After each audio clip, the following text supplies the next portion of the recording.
Hello बच्चों, कैसे हैं आप लोग। आई होप कि आप लोग अच्छे होंगे और आप सबकी पढ़ाई भी अच्छी चल रही होगी। तो आज की वीडियो में हम लोग करने वाले हैं क्लास 10 एनसीईआरटी की बुक से एक्सरसाइज 5.1 को करने वाले हैं। तो आज हमारा जो चैप्टर 5 है अर्थमेटिक प्रोग्रेशन यानी कि समांतर श्रेणी, ये आपका चैप्टर नंबर 5 है, ये शुरू हो रहा है। ठीक है, तो आज हम लोग 5.1 यानी कि जो 5.1 प्रश्नावली है उसको हम लोग शुरू करने वाले हैं। ठीक है, इसके जो भी प्रॉब्लम होंगे उनको हम लोग सॉल्व करेंगे। उसके पहले मैं आपको बेसिक कॉन्सेप्ट जो अर्थमेटिक प्रोग्रेशन यानी कि समांतर श्रेणी का है उसको हम एक्सप्लेन करेंगे। ठीक है, सबसे पहले तो ये बताएंगे आपको कि अर्थमेटिक प्रोग्रेशन होता क्या है। ठीक है, उसके बाद इसमें कौन कौन सी चीज़ें आपको समझनी है जो ज़्यादा ज़रूरी है।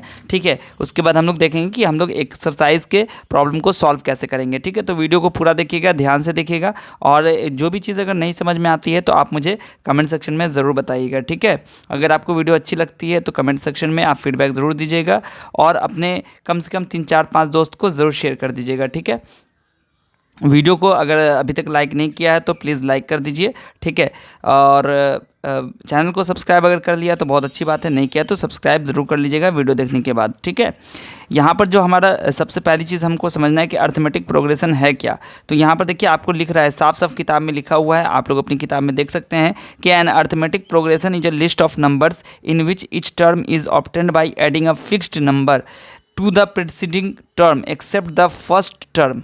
देखिए हिंदी में भी वही चीज़ लिखा हुआ है कि एक समांतर श्रेणी यानी कि अर्थमेटिक प्रोग्रेशन, उसको हिंदी में समांतर श्रेणी कहते हैं। एक समांतर श्रेणी क्या है? संख्याओं की यानी कि नंबर्स की एक ऐसी सूची है। सूची मतलब क्या होता है? लिस्ट। तो नंबर्स की एक ऐसी लिस्ट जिसमें प्रत्येक पद, पद का मतलब टर्म, तो प्रत्येक यानी कि हर एक टर्म जो हो, हर एक पद हो, यानी कि पहले पद के अतिरिक्त, मतलब पहले पद को अगर छोड़ दिया जाए बाकी जितने भी पद होते हैं अपने पद में एक निश्चित संख्या जोड़ने पर प्राप्त होता है। बात समझ में आई? यानी कि अर्थमेटिक प्रोग्रेशन जब भी आप देखेंगे तो सबसे पहली चीज़ क्या है कि वो एक लिस्ट है। बट लिस्ट कैसी है? तो उसमें हर एक टर्म क्या करता है? अपने पद में, यानी कि हर एक प्रत्येक पद क्या करता है? अपने पद में एक निश्चित संख्या, एक कोई खास, कोई पर्टिकुलर, कोई डिफिनिट नंबर, ठीक है, कोई पर्टिकुलर नंबर जोड़कर अगला टर्म हासिल करता है। जैसे इस एग्जाम्पल को अगर देखोगे तो 1 2 3 4, इसका मतलब क्या हो गया कि अगर हम फर्स्ट को छोड़ दे खाली इसको, ठीक है, ये जो 2 आया है वो कैसे आया होगा? तो 1 में 1 ऐड किए तो 2 आया, फिर उसी 1 को हमने 2 में ऐड किया तो 3 आया, फिर 1 हमने ऐड किया तो 4 आया, फिर 1 ऐड करेंगे तो 5 आएगा, फिर 1 ऐड करेंगे तो 6 आएगा। इस तरह से ये लिस्ट हमारी नंबर्स की तैयार हो जाएगी। 100, इसके बाद तो 70 आ गया, तो क्या हमने यहाँ पर ऐड नहीं किया? नहीं, ऐड तो किया हमने, लेकिन हमने जो ऐड किया है वो माइनस में ऐड किया है। मतलब 100 में अगर आप -30 ऐड करेंगे तो 70 आ जाएगा, फिर 70 में -30 ऐड करेंगे तो 40 आ जाएगा। तो सिर्फ पहले पद को छोड़ दिया जाए तो बाकी सब पद कैसे आ रहा है? तो पहले वाले पद में हमने कोई खास नंबर हमने ऐड किया, तब हमें सेकंड नंबर यानी कि अगला नंबर, उसके बाद अगला नंबर हमें प्राप्त होता जाएगा। ठीक है, सबसे जो अहम बात यह है कि यहाँ पर हर एक नंबर जो भी लिस्ट में आपके दिया गया है उसे हम लोग क्या बोलेंगे? टर्म कहेंगे, हिंदी में बोलेंगे पद। क्या बोलेंगे? पद। ठीक है, इसके बाद आपको जो दूसरी चीज़ समझनी है, तो आपने पहचान लिया कि यहाँ पर अर्थमेटिक प्रोग्रेशन कैसे बनता है और आपको कैसे पहचानना है। मतलब ये कि आपको बस ये देखना है कि जो भी टर्म आया हुआ है वो क्या पहले वाले नंबर में कोई खास नंबर जोड़ के आया हुआ है या हर बार हम अलग अलग नंबर जोड़ रहे हैं। अगर सेम नंबर को बार बार जोड़ा जा रहा है तो समझिए कि अर्थमेटिक प्रोग्रेशन है, और अगर देखिएगा कि नहीं, वहाँ पर अलग अलग नंबर जोड़ के नए नए टर्म को लिया जा रहा है तो वहाँ पर समझना है आपको कि वो अर्थमेटिक प्रोग्रेशन नहीं है। अब एक चीज़ तो ये कि जो फिक्स नंबर जो आप बार बार जोड़ रहे हैं ना, तो अगला टर्म आपको मिल रहा है, उसे हम लोग कॉमन डिफरेंस कहते हैं। कॉमन डिफरेंस को हिंदी में बोलते हैं सार्व अंतर। ठीक है, ये धनात्मक भी हो सकता है यानी कि पॉजिटिव भी हो सकता है, ऋणात्मक भी हो सकता है या शून्य भी हो सकता है। बात समझ में आ गई? अगर हमने लिखा 1, 1, या 2, 2, 2, 2 ऐसे लिखते गए तो क्या वो अर्थमेटिक प्रोग्रेशन होगा, समांतर श्रेणी होगा? बिल्कुल, क्योंकि वहाँ पर कॉमन डिफरेंस हमारा 0 है। ठीक है, अब ये जो सार्व अंतर है यानी कि कॉमन डिफरेंस है ना, इसको हम लोग कैसे पता करते हैं कि क्या यहाँ पर सार्व अंतर क्या है? तो बच्चों यहाँ पर सार्व अंतर यानी कि कॉमन डिफरेंस पता करने का, देखो कॉमन डिफरेंस को तो हम लोग डी से डिनोट करते हैं, ठीक है। तो कॉमन डिफरेंस यानी कि डी पता करने के लिए हम लोग क्या करते हैं, जो हमारा दूसरा टर्म होता है उसमें से पहले टर्म को हम लोग माइनस कर देते हैं, ठीक। या फिर हम तीसरे टर्म में से दूसरे टर्म को माइनस करेंगे, है ना। बात समझ में आ गई कि इस तरीके से हम डी पता करते हैं। जैसे यहाँ पर 147 है, 148 है, 149 है, तो हमें दूसरे टर्म में से पहले टर्म को माइनस करना होगा। तो 148 में से 147 माइनस करेंगे 1 आएगा, तो वो आपका क्या हो गया, डी। इसके बाद अगर हम चाहें तो इसमें से भी हासिल कर सकते हैं कि 149 है और यहाँ 148 है, तो इसमें से इसको माइनस करेंगे तो भी हमें 1 आएगा। इस तरीके से हम आगे वाले टर्म में से पीछे वाले टर्म को माइनस कर देंगे तो हमें क्या पता चल जाएगा, डी, यानी कि कॉमन डिफरेंस पता चल जाएगा। और अगर ये डी हमेशा बराबर हो रहा है, यहाँ पे भी बराबर, ये तो आपको समझना है कि ये अर्थमेटिक प्रोग्रेशन है, समांतर श्रेणी है, ठीक है। चलिए, तो ये आपका हो गया। अब एक चीज़ और है, general form of an A P. General form of A P किसे कहा जाता है, तो ये है, देखिए जनरल फॉर्म ए, दूसरा टर्म ए प्लस डी, तीसरा टर्म ए प्लस 2d, उसके बाद वाला टर्म ए प्लस 3d, उसके बाद वाला ए प्लस 4d। तो ये इसका जनरल फॉर्म है, यानी कि जो इसका सामान्य व्यापक रूप कहेंगे, इसको क्या बोलेंगे, व्यापक रूप बोलेंगे, ठीक है। एपी का व्यापक रूप या समांतर श्रेणी का व्यापक रूप क्या है, तो आप ये लगाइएगा ए प्लस डी, कॉमा ए प्लस 2d, ए प्लस 3d, कॉमा ऐसे करके, ठीक है।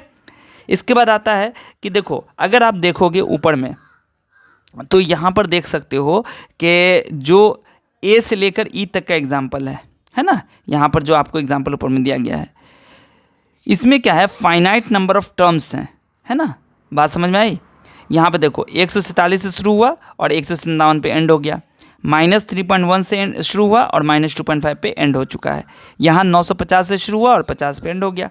तो इस तरह के एपी को हम लोग फाइनाइट एपी कहेंगे। क्या बोलेंगे, फाइनाइट एपी, यानी कि परिमित एपी बोलेंगे। क्या बोलेंगे, परिमित एपी, यानी कि यहाँ पर फाइनाइट है, परिमित है, यानी कि लिमिटेड है, तो इसलिए इसको परिमित एपी यानी कि परिमित समांतर श्रेणी परिमित एपी कहेंगे। फाइनाइट एपी कब, जब आप देखेंगे कि वहाँ पर टर्म की संख्या जो है, टर्म की तादाद जो है वो क्या है, लिमिटेड है ना, सीमित है, फाइनाइट नंबर में, तब वो फाइनाइट एपी होगा, ठीक है।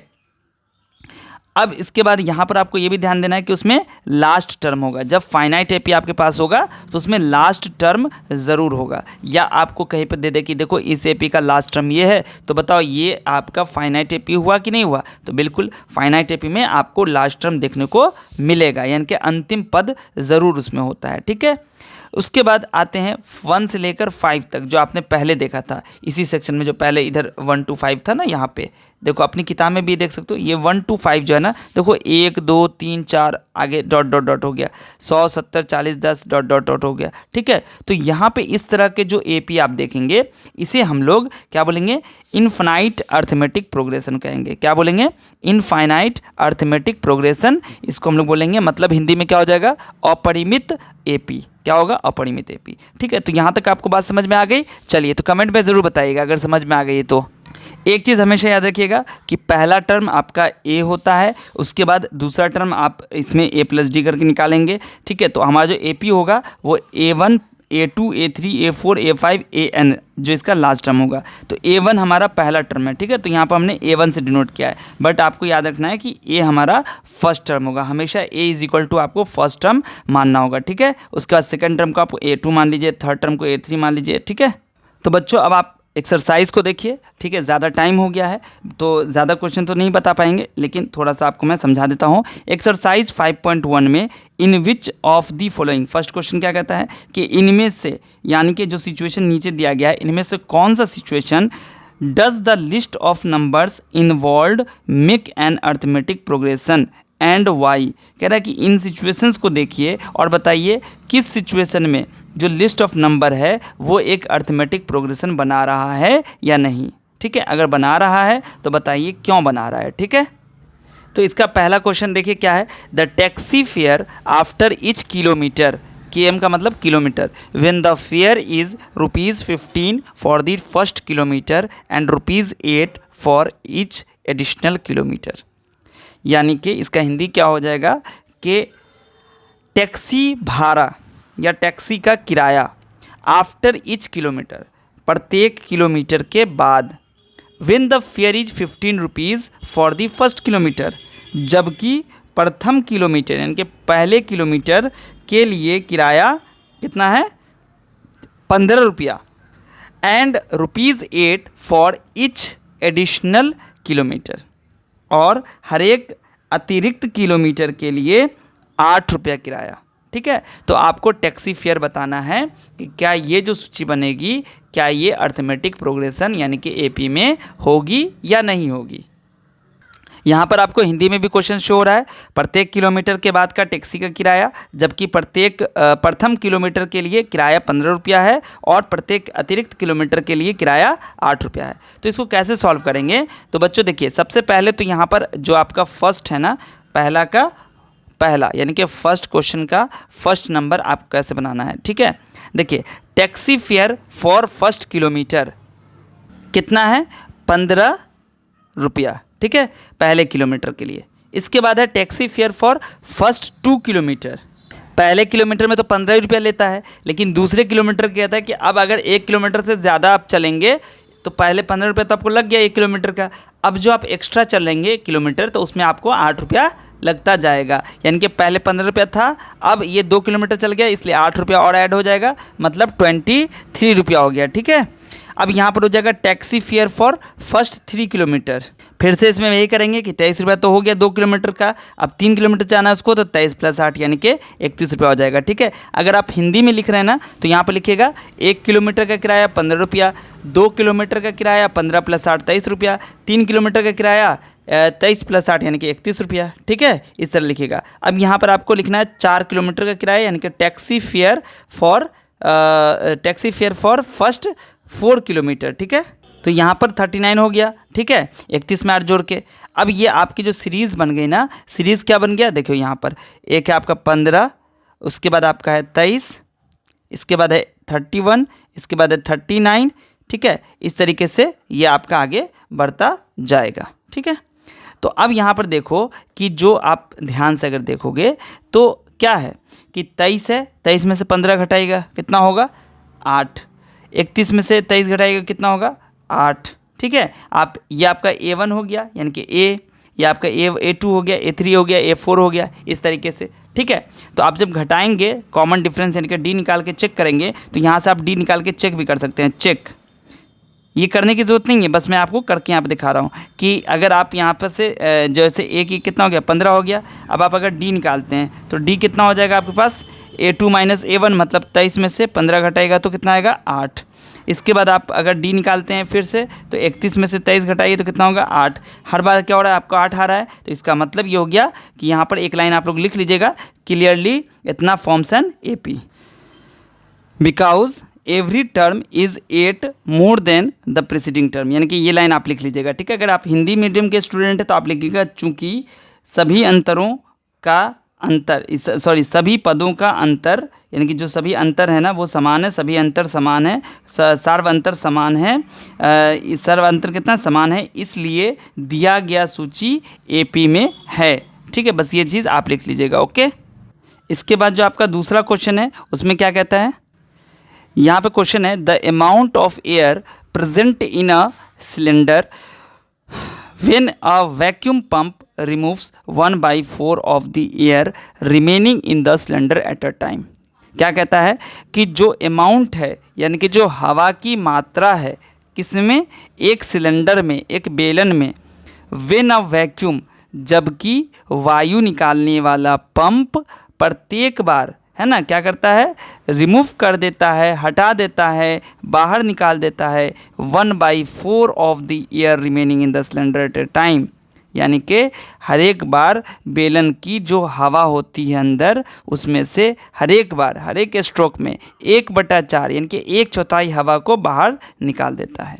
ठीक है, जितनी हवा थी एक बार स्ट्रोक लगाया तो वैक्यूम पंप ने क्या किया, 1/1/4 हवा को बाहर निकाल दिया, फिर जो हवा बची फिर उसका 1/4 भाग दूसरे स्ट्रोक में निकाल दिया, फिर जो हवा बची फिर उसमें से 1/4 भाग फिर से निकाल दिया। समझ गए? तो इस तरीके से आपको बताना है कि क्या ये जो लिस्ट तैयार होगी क्या ये AP में होगी कि नहीं होगी। तो चलिए करते हैं इसको।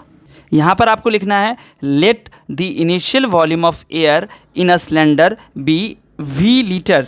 अगर आप हिंदी मीडियम से हैं तो आप लिखिएगा माना कि माना कि हवा की दी हुई मात्रा, यानी कि माना कि बेलन में, लिखिएगा माना कि बेलन में हवा की मात्रा वी लीटर है या थी। ठीक है, ये लिख लीजिएगा। उसके बाद लिखना है आपको कि अब देखिए वी लीटर तो आपके पास है हवा उसके अंदर। अब जैसे ही आपने वैक्यूम पंप को जब यूज़ किया तो उसने क्या किया, 1/4 हवा को बाहर निकाल दिया। तो देखिए यहाँ पर से क्या होगा कि 1/4 ऑफ एयर। ठीक है, कितना हो जाएगा, वी लीटर तो आपके पास पहले है, तो 1/4 का मतलब 1/4 ऑफ वी। ठीक है, तो ये हो जाएगा 1/4 हो जाएगा, है ना। 1/4 इंटू वी करेंगे तो क्या हो जाएगा, v/4। ओके, अब रिमेनिंग एयर कितना बचा, रिमेनिंग एयर मतलब जो बची हुई हवा है वो कितनी है, तो आपको करना होगा क्या, v में से v/4 को माइनस कर देना है, तो 4v हो जाएगा। ठीक है, माइनस v/4, तो ये बन गया आपके पास 4v में से 1v निकल गया तो 3v/4, यानी कि आप इसको ऐसे लिख सकते हैं 3/4v, यानी कि 3/4 जो है वो हवा बची हुई है उसके अंदर। ठीक है, फिर क्या हो रहा है नेक्स्ट स्टेप में कि इसका भी, अब इसका 1/4 निकालेगा, 1/4 ऑफ रिमेनिंग एयर। ठीक है, क्या हो जाएगा, तो 1/4 इंटू 3/4v हो जाएगा। ठीक है ना, 1/4 तो कितना बन जाएगा, ये 3 इकाई 3, 4 चौका 16, है ना। 3 इकाई 3 हो जाएगा और 4 चौका 16, ये हो गया। अब इसके बाद रिमेनिंग एयर कितनी बची, तो रिमेनिंग एयर कितना हो जाएगा, तो पहले था इसमें 3/4, इसमें से माइनस कर दीजिएगा 3/16v, तो कितना हो जाएगा, 4 और 16 कैल्शियम 16 हो जाएगा, 4 चौका 16, 4 तिया 12, v माइनस 3v, तो ये हो जाएगा 9v/16। तो इसको हम लिख सकते हैं क्या लिख सकते हैं, 3/4 इंटू 3/4v। ठीक है, अब इसे लिखने से फ़ायदा क्या हुआ कि ये जो 3/4v था ना, यही यहाँ पर है ना, यही आपका यहाँ पर भी है, तो 3/4 यानी कि जो आपकी हवा थी ना यहाँ पर 3/4v और 3/4 यहाँ पे आ गया। ठीक है, मतलब कि जो पहले आपके पास हवा थी तो इसको आप लिख सकते हैं ना 3 का होल स्क्वायर इंटू 4 का होल स्क्वायर बाई 4 का होल स्क्वायर, मतलब 3/4 का होल स्क्वायर v। ठीक है, तो देखिए पहला क्या था, पहला आपका v था, इसके बाद आपका क्या बन गया 3/4v, इसके बाद आपका क्या बन गया 3/4 यानी कि इसका स्क्वायर v। तो देखो यहाँ पे क्या हो रहा है कि जो भी नंबर आ रहा है ना आपका, वो यहाँ पर कोई पर्टिकुलर नंबर जोड़ के नहीं आ रहा है, बल्कि ये 3/4 से मल्टीप्लाई हो रहा है बार बार, है ना। 3/4 था, यहाँ पर 3/4 का होल स्क्वायर हो गया। इसी तरह का आप सॉल्व कीजिएगा तो 3/4 पावर 3 आ जाएगा, है ना। तो इस तरह से आप देख पा रहे होंगे, ध्यान से अगर देखेगा तो ये जो है ना किसी खास नंबर को जोड़ के नहीं बल्कि गुना करके आ रहा है। तो हमें तो बताया गया था कि जब जोड़ के आएगा नेक्स्ट टर्म तभी वो एपी में होगा, तो इसलिए यहाँ पर लिख लीजिएगा clearly it can be observed each terms do not have same difference. क्या लिखिएगा यहाँ पर कि यहाँ पर हमें ये देखने को पता चल रहा है कि इन सारे टर्म्स में जो डिफरेंस है वो सेम नहीं है। This is not AP, therefore this is not AP, यानी कि इसलिए ये एपी नहीं है। हिंदी में क्या लिखेगा, यहाँ हर एक पद अपने पहले वाले पद से किसी निश्चित संख्या को जोड़ने से प्राप्त नहीं होता है, इसलिए यह एक एपी नहीं है। या फिर आप ये भी लिख लीजिएगा कि यहाँ पर साफ साफ पता चलता है कि हर एक टर्म के बीच का जो कॉमन डिफरेंस है, जो अंतर है वो समान नहीं है, इसलिए यह एक एपी नहीं है। अपनी मर्जी जो भी आपको मना है लिख लीजिएगा, लेकिन आपको बात यही लिखनी है। ठीक है, तरीका कुछ भी हो, बात आपको यही लिखना है। ठीक है, इसके बाद आपका तीसरा क्वेश्चन है, the cost of digging of well after every metre of digging when it cost 150 rupees for the first metre and rises by 50 rupees for each subsequent metre. इसका मतलब क्या हो गया कि प्रत्येक मीटर की खुदाई के बाद एक कुआं खोदने में आई लागत, प्रत्येक मीटर की खुदाई के बाद एक कुआं खोदने में आई लागत, जबकि प्रथम मीटर यानी कि पहले मीटर की जो खुदाई है उसकी लागत कितनी है, 150 रुपया है। ठीक है, व्हेन इट कॉस्ट इतना फॉर दी फर्स्ट मीटर, एक मीटर की खुदाई में 150 रुपया लगता है। ठीक है। और बाद में हर एक मीटर में की खुदाई की लागत 50 रुपये बढ़ती जाती है, यानी कि 1 मीटर खुदाएगा तो 150, 2 मीटर खुदाया तो 50 रुपये बढ़ गया, फिर उसके अगला मीटर में फिर 50 रुपये ऐड हो जाएगा, इस तरीके से, ठीक है। तो ये लाइन लिखिएगा, cost of digging for first metre 150, ठीक है। फिर लिखिएगा कॉस्ट ऑफ, ठीक है, डिगिंग, यहाँ पर डिगिंग लिखिएगा, फॉर लिखिएगा, सेकेंड यहाँ पर लिखिएगा, या फर्स्ट 2 मीटर लिख लीजिएगा, फर्स्ट 2 मीटर, ठीक है। फर्स्ट मीटर का मतलब तो 1 मीटर हो गया, फर्स्ट 2 मीटर का क्या हो जाएगा, तो 150 प्लस 50 कितना आ जाएगा, 200 आ जाएगा। फिर यहाँ पर लिखिएगा cost of digging for first 3 metres, ठीक है। तो 3 मीटर का क्या हो जाएगा, मीटर्स, ठीक है। क्या बन जाएगा ये, तो 200 प्लस 50 यानी कि 250 हो गया, ठीक है। इस तरीके से आपको लिख लेना है। यहाँ पर 4 मीटर का भी लिख सकते हैं, 5 मीटर का भी लिख सकते हैं, ठीक है, लेकिन ज़्यादा नहीं लिखिएगा, ठीक है।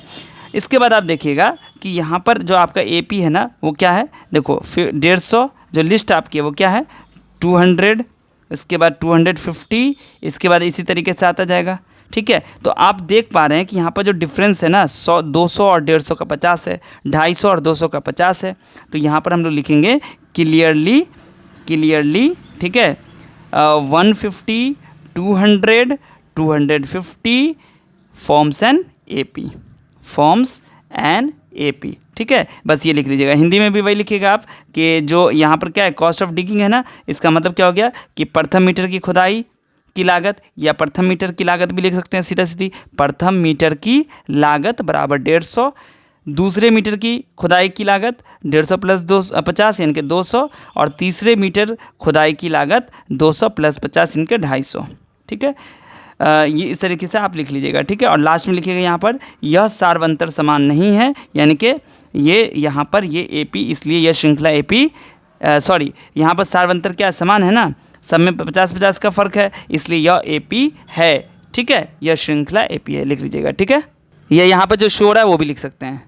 अब चौथा क्वेश्चन है, the amount of money in the account every year, हर एक साल जो अमाउंट ऑफ मनी है यानी कि पैसे की मात्रा, ठीक है, क्या है, एवरी ईयर हर साल खाते में कितना है, when 10,000 rupees is deposited at compound interest at 8% per annum, यानी कि खाते में हर एक साल का जो मिश्रधन है, अमाउंट है, वो क्या है 10,000 की राशि 8% वार्षिक की दर से चक्रवृद्धि ब्याज पर जमा की जाती है।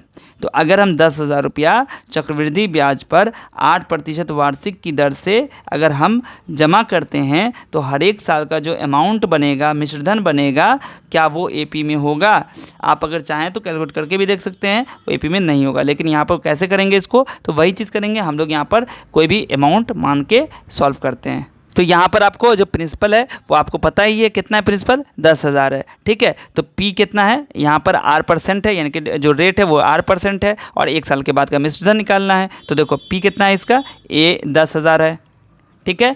R कितना है इसका, तो 8% है। तो बताओ एक साल के बाद का जो चक्रवृद्धि ब्याज होगा वो कितना होगा, इसलिए यहाँ पर लिखेंगे कंपाउंड यानी कि मिश्रधन बोल रहा है ना, अमाउंट बोल रहा है, तो अमाउंट इज इक्वल टू हो जाएगा, क्या होता है formula, P1 + R/100 power n होता है, यानी कि P आपके पास कितना है 10,000 1 + 8/100 पावर 1। तो ये आपका क्या बन जाएगा, ये ऐसे ही रहने दीजिए इसको, ठीक है। ये आपका समझिए अमाउंट हो गया। कैलकुलेट भी कर सकते हैं इसको सॉल्व करके, लेकिन मैं चाहता हूँ कि आप ऐसे ही छोड़ दीजिए इसको, ठीक है। अब दूसरे साल के लिए तो ये तो आपका अमाउंट हो गया, और यही अमाउंट क्या है आपका अगले साल का प्रिंसिपल बन जाएगा, है ना, यही ना बनता है। चलो तो अब यहाँ पर ये आपका क्या बन जाएगा, देखो फॉर सेकेंड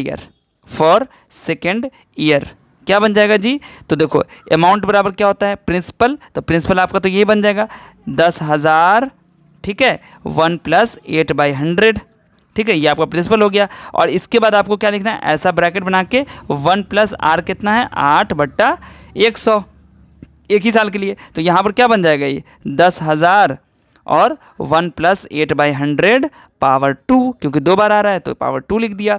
इसी तरीके से तीसरे साल के लिए भी करेंगे तो वही होगा, ठीक है। चौथे साल के लिए ये तो आपने सीखा भी है ना कि अगर हम 1 साल के लिए करते हैं तो क्या होगा, टाइम अगर 2 साल हो जाएगा तो उसके लिए अमाउंट कितना होगा। तो यहाँ पर इसका मतलब ये साबित हो रहा है, आपकी सीरीज़ कैसी बन रही है, 10,000, ठीक है, 1 + 8/100 पावर कुछ नहीं, उसके बाद आपका है 10,000, ठीक है।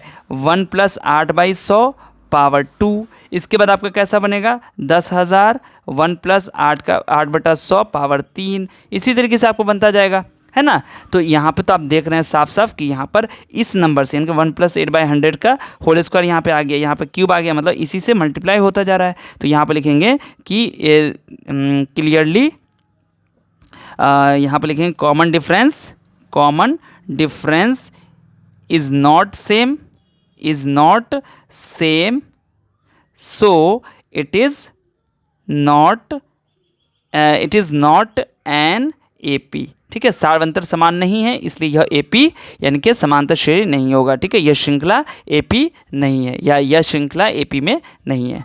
तो वीडियो आपकी जो है यहाँ पर बहुत ज़्यादा लंबी हो गई है, आप लोग थक गए होंगे मेरी बात सुन के भी। ठीक है, और अगर आप इंटरेस्ट ले तब थके नहीं होंगे, लेकिन फिर भी कंटिन्यू आपको ज़्यादा नहीं देर मोबाइल पे वीडियो देखना चाहिए। ठीक है, तो यहाँ पर 5.1 का जो फर्स्ट क्वेश्चन मैंने सॉल्व कर दिया है, सेकेंड प्रॉब्लम, और इसके जो आगे के प्रॉब्लम होंगे उसको हम लोग अगली वीडियो में सॉल्व करेंगे। ठीक है, तो आई होप कि आपको बहुत अच्छे से AP का कॉन्सेप्ट समझ में आ गया होगा। ठीक है, आपने बहुत बेहतर ढंग से समझ लिया होगा कि AP क्या है और इसके प्रॉब्लम को हम लोग कैसे सॉल्व करेंगे। आगे हम लोग बहुत सारे प्रॉब्लम है इसमें, तो हम लोग कल जो है नेक्स्ट वीडियो होगी आपकी, उसमें हम लोग इसको सॉल्व करेंगे। ठीक है, मिलता हूँ फिर आपसे अगली वीडियो में, तब तक आप सब अपना ध्यान रखिए। वीडियो देखने के लिए आप सभी बच्चों का बहुत बहुत शुक्रिया।